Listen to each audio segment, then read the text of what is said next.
So in Dennis Schroeder's first game with the team, he already showed us that he's the greatest point guard in the history of the Sixers. Shout out to Allen Iverson. Because not only did he force the defense to react to him by driving inside and actually being someone who can go inside the paint, even though he's skinny as hell, he also hit a three-pointer.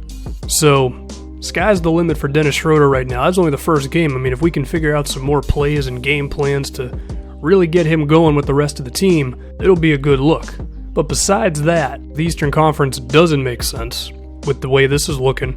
But regardless, we're actually a playoff team, and there's not too much time left in the season, so maybe the apocalypse can happen, and by that I mean the Philadelphia 76ers will be in the postseason. We also have to check on the Brandon Ingram Rookie of the Year case. Ben Simmons is probably going to be the winner as of now, unless I play all the rest of the games, which I'm not going to do, of course. But this may be our last game of the season until we see if we can make the postseason or not.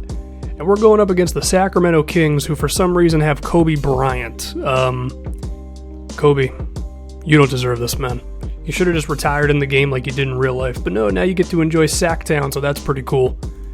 Darren Collison walking up. I see Rondo's not here. That could be a good thing or a bad thing depending on who you ask. And, well, this is starting off well.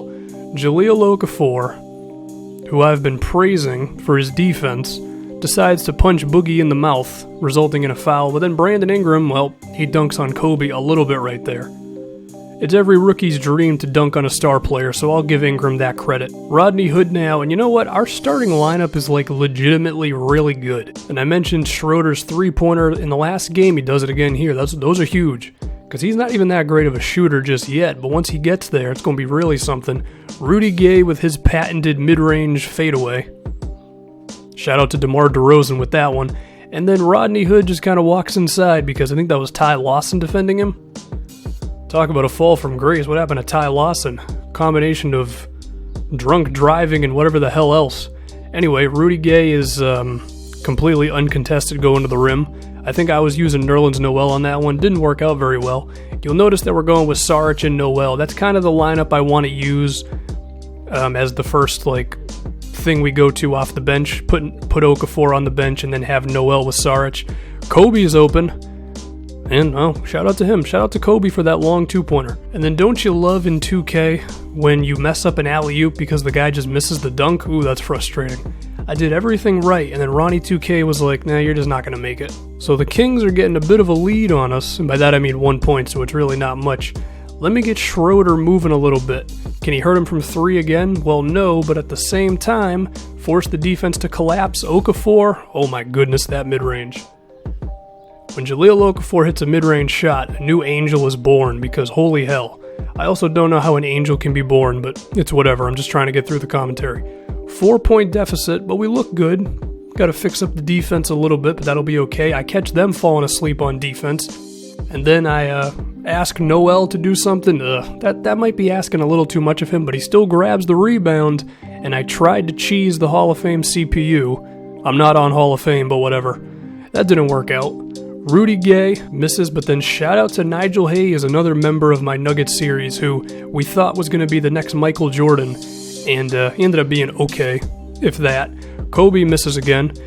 I wasn't intentionally leaving Kobe open, but I guess it kind of worked out. 7-point deficit, so we got to get this thing under control. Can Schroeder hit another one? Oof. That's beautiful, man.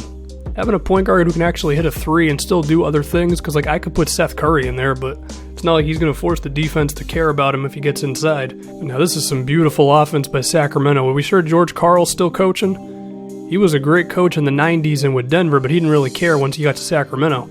Anyway, Rodney, can you please throw it down? Tie game. Just like that.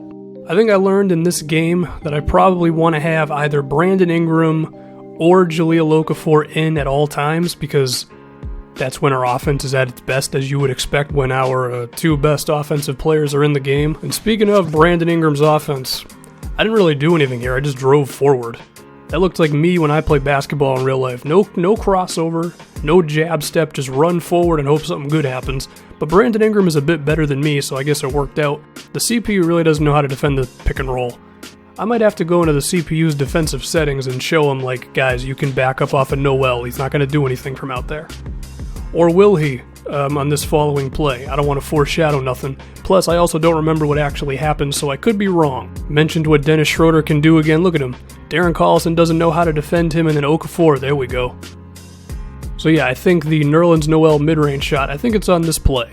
And yeah, you heard that correctly. A Nerlens Noel mid-range shot is potentially coming up because they decided to double Okafor. I could have ran in, but I wanted to see if Noel could hit it. The flat top, that mid-range jumper is growing, and he is the perfect power forward next to Jahlil Okafor. With that defense, and if that mid-range can keep on keeping on, we beat the Kings. And the offense is pretty real out of our starting five. Saric also with 10 and 8, that's the benefit of Embiid not being here anymore. And I think the next video, we might just head all the way to the postseason, because we're done making moves for this